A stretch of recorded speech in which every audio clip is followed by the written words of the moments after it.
जय हिंद दोस्तों, कैसे हो आप सभी। उम्मीद करता हूँ दोस्तों आप सभी बहुत ही बढ़िया होगी। दोस्तों आज की वीडियो हम बात करने वाले हैं ऐसे आपके दोस्तों ग्रैंडली की 5 टिप्स बताने वाला हूँ, जिन्हें अगर आप आज तक फॉलो नहीं करते थे तो आज से फॉलो करके देख लीजिएगा। आपको बहुत ही ज़्यादा अंतर देखने को मिल जाएगा ग्रैंडली की रैंक्स में। देखिएगा दोस्तों, आगे बढ़ूँ उससे पहले बोल रहा हूँ, अगर आप टेलीग्राम पर दोस्तों नहीं जुड़े हो तो याद से जुड़ जाइएगा, क्योंकि दोस्तों फैंटेसी में आपको 100 से ज़्यादा चैनल्स देखने को मिल जाएंगी। सब आपको प्लेयर्स के स्टेट दिखाकर कंफ्यूज कर देंगे। इसे भी रख सकते हो, उससे भी रख सकते हो। आपका भाई आपको बिल्कुल भी कंफ्यूज नहीं करेगा, इसलिए यहाँ से टेलीग्राम पर जुड़ जाइएगा। मैं लिंक दे दूंगा, वहाँ से जुड़ सकते हो। चलिएगा दोस्तों, सबसे जो पहली आपके लिए टिप रही वो ये रही। तो यहाँ पर आप दोस्तों देख पा रहोगे प्लेयर्स फॉर्म, ठीक है। तो यहाँ पर दोस्तों याद रखिएगा, कोई भी प्लेयर हो, बैट्समैन हो सकता है, ऑलराउंडर हो सकता है, बॉलर हो सकता है, ठीक है, याद रखना। तो सभी के लिए अपना फॉर्म इंपॉर्टेंट होता है दोस्तों, याद रखना। अगर दोस्तों आपसे को मैं एग्जांपल के लिए मैं आपको बता दूं, आप जिस भी प्लेयर को अपनी टीम में रख रहे हो उसका लास्ट 5 मैच देख लीजिएगा, आपको पता चल जाएगा प्लेयर फॉर्म में है या नहीं है, ठीक है, इतना याद रखना। एग्जाम्पल के लिए दोस्तों आपसे को मैं बता दूँ, IPL 2022 की अगर हम बात करते हैं विराट कोहली की, तो वहाँ पर आप मान सकते हो, कंपैरिजन करोगे IPL 2023 से तो फ्लॉप रहे थे IPL 2022 में विराट कोहली, और IPL 23 में बहुत अच्छा किया था, आप ये मान सकते हो, ठीक है। और भी 2 प्लेयर्स का मैं आपको नाम एग्जांपल और दे देता हूँ। जैसा आप सभी को पता होगा, दिनेश कार्तिक और दीपक हुड्डा, IPL 2022 में इन दोनों प्लेयर्स ने बहुत अच्छा किया था। पर अगर आप IPL 2023 इनका देखोगे तो फिर यहाँ पर इन दोनों प्लेयर्स का फॉर्म नहीं चल रहा था, इसलिए ज़्यादातर ये फ्लॉप हो गए थे, कुछ भी किया ही नहीं, आप ये मान सकते हो। तो याद रखिएगा दोस्तों, वही प्लेयर जब फॉर्म चलता है तो लगातार कंसिस्टेंसी के साथ परफॉर्मेंस देता है, बहुत ही बेस्ट परफॉर्म करता है। और वही प्लेयर दोस्तों जब फॉर्म मतलब चला जाता है या फॉर्म में नहीं होता उस टाइम पर, तो उस टाइम पर वही प्लेयर फ्लॉप होते जाता है ज़्यादातर, ठीक है, याद रखना। इसलिए प्लेयर्स फॉर्म इंपॉर्टेंट होता है किसी प्लेयर के लिए, ठीक है। तो लास्ट 5 मैच देख लीजिएगा, आपको पता चल जाएगा प्लेयर फॉर्म में है या नहीं है। चलिएगा दोस्तों, सेकंड टिप की ओर बढ़ूँ उससे पहले बोल रहा हूँ दोस्तों, सबसे बेस्ट एप्लीकेशन जानना चाहते हो फैंटेसी क्रिकेट की, तो याद रखना दोस्तों विजन 11 सबसे बेस्ट एप्लीकेशन है। यहाँ पर दोस्तों अगर आप खेलोगे तो फ़ायदा क्या होगा वो बता देता हूँ। देखिएगा दोस्तों, मैंने लिख कर रखा 550 का प्रॉफिट, अभी होगा कैसा है देखिएगा दोस्तों। ड्रीम 11 पे हेड टू हेड कॉन्टेस्ट देखने को मिलेगा 5750 रुपये में एंट्री फीस है, ठीक है, और प्राइस पोल 10,000 है।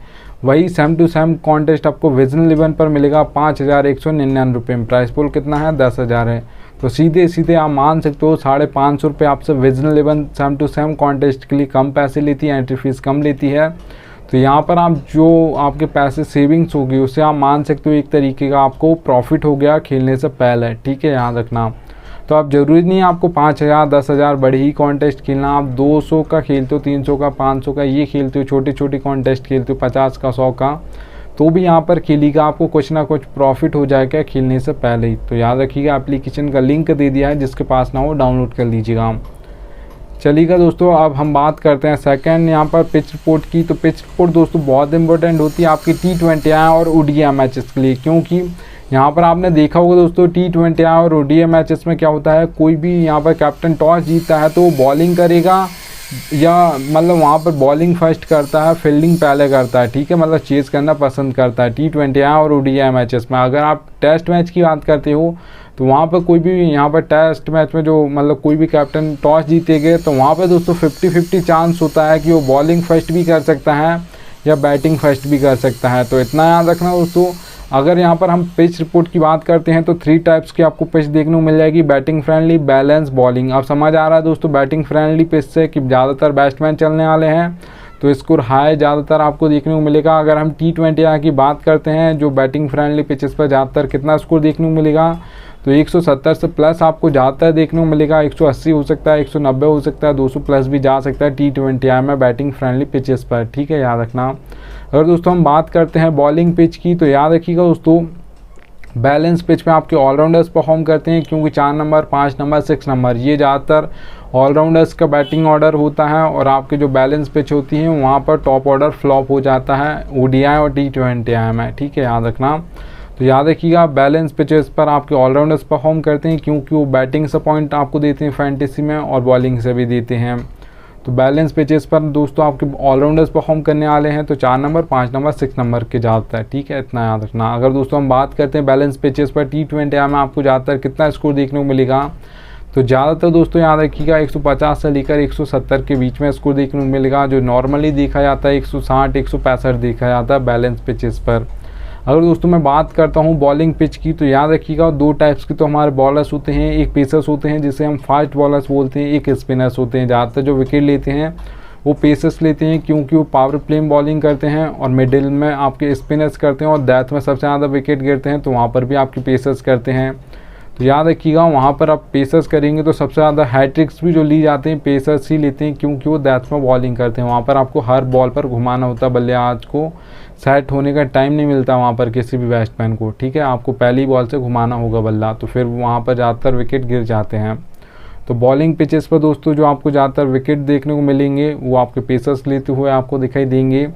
और ज़्यादातर दोस्तों जो आपको बॉलिंग पिचेस पर स्कोर देखने को मिलेगा वो आपको देखने को मिलेगा 130 से लेकर 150 के बीच में। ज़्यादातर जो नॉर्मली देखा जाता है T20 में 140 145 देखा जाता है, ठीक है, याद रखिएगा। चलिएगा दोस्तों अगर हम थर्ड टिप की ओर बढ़ते हैं तो देखिएगा दोस्तों ग्रैंड लीग हो, मेगा ग्रैंड लीग हो, जब भी दोस्तों आप फर्स्ट इनिंग ख़त्म होती है मैच की, तो इन सभी एप्लीकेशन में जितनी भी फैंटेसी एप्लीकेशन है वहाँ पर उस टाइम पे एक टीम फर्स्ट होगी, ठीक है। और वो टीम जैसे ही नीचे चली आएगी, जैसे सेकंड इनिंग स्टार्ट होगी, जब कोई भी बैट्समैन होगा उसके पास नहीं होगा, क्योंकि वन साइडेड टीम होगी। जब फर्स्ट आएगी, फर्स्ट इनिंग ख़त्म होगी, उस टाइम पे फर्स्ट होगी वो, पर जैसे ही सेकंड इनिंग स्टार्ट होगी उसके बाद वो बॉलर्स नहीं होंगे जो विकेट ले रहा है, अभी एक आध विकेट गिरा तो वो लिया, या जो बैटिंग कर रहा है वो नहीं होगा, तो फिर वो वन साइडेड टीम होती है। आपको एक ऑलराउंडर टीम बनानी है, इतना याद रखिएगा। आपको दोनों टीम से रखने हैं, यहाँ से भी बॉलर्स रखने हैं, वहाँ से भी बॉलर्स रखने हैं, यहाँ से भी आपको बैट्समैन रखने हैं, वहाँ से भी बैट्समैन रखने हैं, ठीक है। तो और दोनों टीम से आपको ऑलराउंडर्स रखने हैं। तो आपको एक ऑलराउंडर टीम बनानी है, वन साइडेड टीम नहीं बनानी। वन साइडेड टीम फर्स्ट तो आती है कभी कभार, पर वो 100 मैच में से एक ही बार आएगी। 99 जो मैचेस होंगे वहाँ पर ऑलराउंडर टीम आती जाता है, ठीक है, इतना याद रखिएगा। अगर दोस्तों हम बात करते हैं तो याद रखिए दोस्तों, अब ये मतलब ड्रीम 11 की अगर हम रूल की बात करते हैं तो 10 प्लेयर आप एक टीम से रख सकते हो। तो याद रखिएगा आपको दोस्तों जो भी टीम जीतने वाली लग रही हो वो जब ही जीतेगी जब उसके ज़्यादातर प्लेयर्स परफॉर्म करेंगे। तो वहाँ से दोस्तों आपको 7 से 8 प्लेयर रखने अपनी टीम में। अगर हम यहाँ पर बात करते हैं ड्रीम 11 पर, तो 7 से 8 प्लेयर उस एक टीम से रखना जो टीम जीतने वाली हो, और जो टीम हारने वाली हो वहाँ से दोस्तों आपको 3 से 4 ही प्लेयर अपनी टीम में रखना है, क्योंकि वो हारने वाली मतलब उसके कम प्लेयर्स परफॉर्म करेंगे तभी वो हार जाएगी, ठीक है। तो इतना याद रखिएगा, एक ऑलराउंडर टीम बनाइएगा और जो जीतने वाली हो उससे आपको 3 ज़्यादातर प्लेयर्स रखने हैं, और जो हारने वाली टीम हो वहाँ से आपको कम प्लेयर रखने हैं, 3 से 4 ही रखने हैं वहाँ से। चलिएगा दोस्तों 4th टिप की ओर बढ़ता हूँ। तो देखिएगा दोस्तों कैप्टन और वाइस कैप्टन सिलेक्शन बिल्कुल सही करना होगा आपको। अगर दोस्तों आपका 1 या 2 प्लेयर फ्लॉप हो जाते हैं जो कम पॉइंट देकर जाते हैं, आपको लग रहा है कि ये तो ड्रीम टीम में नहीं आएंगे, तो भी आपकी ग्रैंड लीग में फर्स्ट रैंक आ जाएगी, मेगा ग्रैंड लीग में फर्स्ट रैंक आ जाएगी। और अगर आपके कैप्टन और वाइस कैप्टन गलत हो गए तो फिर आपकी ग्रैंड लीग में फर्स्ट रैंक नहीं आएगी, क्योंकि कैप्टन और वाइस कैप्टन बिल्कुल सही होने चाहिए, तभी आपकी फर्स्ट रैंक आने का चांस बनता है, नहीं तो फिर नहीं बनता है, ठीक है, इतना याद रखिएगा। अगर आपके 1 प्लेयर फ्लॉप हो गया या 2 भी हो गए तो भी आ जाएगी, पर कैप्टन और वाइस कैप्टन सही होने चाहिए, ठीक है दोस्तों। तो चलिएगा मैं आपको बता देता हूँ कैप्टन और वाइस कैप्टन आप कैसे सिलेक्ट कर सकते हो। दोस्तों मैं आपसे 2 नाम पूछूंगा, 22+ हमको मिलते हैं, इम्पैक्ट प्लेयर की मैं बात नहीं कर रहा हूँ। तो 11 एक टीम से, 11 दूसरी टीम से। तो यहाँ पर देखिएगा अगर मैं 2 नाम पूछूंगा आप नाम तो बता दोगे, पर वो सही निकले ये बहुत कम चांस है। अगर मैं वहीं पर 6 नाम पूछूंगा तो बहुत ज़्यादा चांस होगा कि आज के दिन आप जो नाम बताओगे कि कैप्टन और वाइस कैप्टन ये प्लेयर्स बन सकते हैं, 6 नाम्स ये है मेरी ओर से, तो आप जो नाम बताओगे बहुत ज़्यादा चांस होगा वो सही निकल जाएंगे, क्योंकि ज़्यादातर वही प्लेयर्स परफॉर्म करते रहते हैं जो बड़े प्लेयर्स होते हैं, वही मतलब एक आध मैच में फ्लॉप हो जाते हैं और वापस से वही रन्स मारेंगे, वही विकेट लेंगे, वही ऑलराउंडर्स हैं तो फिर विकेट भी लेंगे, बैटिंग भी करेंगे, तो बड़े ही प्लेयर्स करते रहते हैं। छोटा प्लेयर मतलब जो न्यू प्लेयर होता है वो बहुत कम ही परफॉर्मेंस देता है, ठीक है। तो याद रखिए दोस्तों कोई भी आपको 6 ऐसे प्लेयर निकाल लेने हैं जो आपको लग रहा है कि आज के मैच में ये परफॉर्म करने वाले हैं। तो वहाँ पे देखिएगा दोस्तों जो 6 प्लेयर आपने निकाले हैं उसमें देखिएगा 1 2 3 इन नंबर का कोई बैट्समैन है यहाँ पर, ठीक है, बैटिंग ऑर्डर है उसका और अच्छा फॉर्म चल रहा है, तो उसे आप बना सकते हो कैप्टन और वाइस कैप्टन। किसी बैट्समैन को बनाने का सोच रहे हो तो बहुत अच्छी चॉइस रहता आपके लिए बैटिंग ऑर्डर अगर 1 2 3 हो तो, ठीक है, याद रखिएगा, क्योंकि अगर एंड तक खेला तो बहुत ज़्यादा पॉइंट देकर जाएगा और फिर बहुत कम चांस बनेगा कि कोई इससे आगे निकल जाए। अगर दोस्तों किसी ऑलराउंडर को बना रहे हो तो याद रखिएगा 5 या 6 नंबर पर उसकी बैटिंग आ ही जानी चाहिए और 4 ओवर भी डालने वाला हो। ऐसा नहीं दोस्तों, अगर हम इंडिया की याद करते हैं, आपने हार्दिक पांड्या को कैप्टन तो बना दिया पर वो ओवर ही नहीं डालेंगे, सिर्फ बैटिंग ही करेंगे, तो फिर वो बैटिंग में अगर वो 12 ओवर के बाद भी आए T20 आए में तो 12 से मतलब थोड़े बहुत आपको बैटिंग से पॉइंट दे देंगे, पर बॉलिंग से अगर वो बॉलिंग ही नहीं करेंगे तो फिर कहाँ से मतलब पॉइंट देंगे, और 1 या 2 ओवर डालेंगे तो कहाँ से पॉइंट देंगे। तो 4 ओवर भी डालने वाले हों तो ही आप उन्हें कैप्टन और वाइस कैप्टन कीजिएगा। अगर आपको ऐसा लग रहा है कि इंडिया के जल्दी विकेट गिरेंगे तो आप बना सकते हो फिर, ठीक है, याद रखिएगा। फिर वो भले ही ओवर ना डालें। अगर आपको ऐसा लग रहा है कि बहुत जल्दी विकेट गिरेंगे तो हार्दिक पांड्या की बैटिंग ऊपर आ जाएगी तो आप बना सकते हो। अगर दोस्तों मैं बात करता हूँ, जैसा आप सभी को पता होगा, रविंद्र जडेजा ज़्यादातर इंडिया के उससे पहले 7 नंबर पर आती थी, तो ऐसे प्लेयर को आपको, ऐसे ऑलराउंडर को कैप्टन नहीं बनाना है। 5 या 6 नंबर पर उसकी बैटिंग आ ही जानी चाहिए, उससे नीचे नहीं होना चाहिए और 4 ओवर भी डालने वाला हो। अगर दोस्तों किसी बॉलर को बनाने का सोच रहे हो जो 6 प्लेयर निकाले, उसमें कोई बॉलर है तो याद रखिएगा दैट में 2 ओवर पक्का डालता हो, उससे आप बना सकते हो कैप्टन और वाइस कैप्टन किसी बॉलर को बना रहे हो। क्योंकि हाँ, पर ये देख लीजिएगा फॉर्म चल रहा है या नहीं चल रहा है।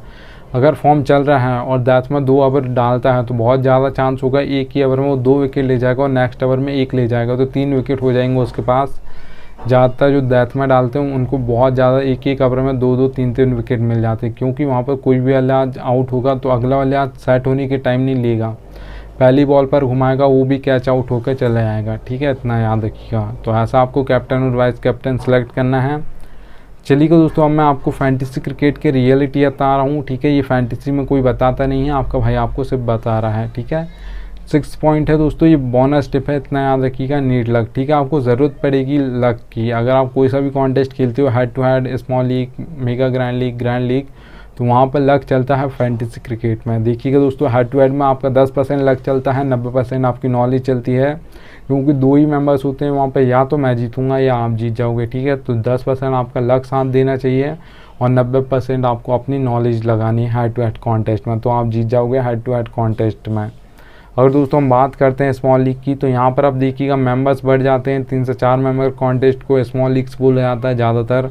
तो याद रखिए दोस्तों, मेंबर्स बढ़ गए हैं तो लक परसेंटेज भी आपका बढ़ जाएगा, 20% लक हो जाएगा, 80% आपकी नॉलेज हो जाएगी। तो यहाँ पर मेंबर्स बढ़ गए इसलिए आपका लक परसेंटेज बढ़ा है और लक और आपका नॉलेज कम हो गया है, ठीक है।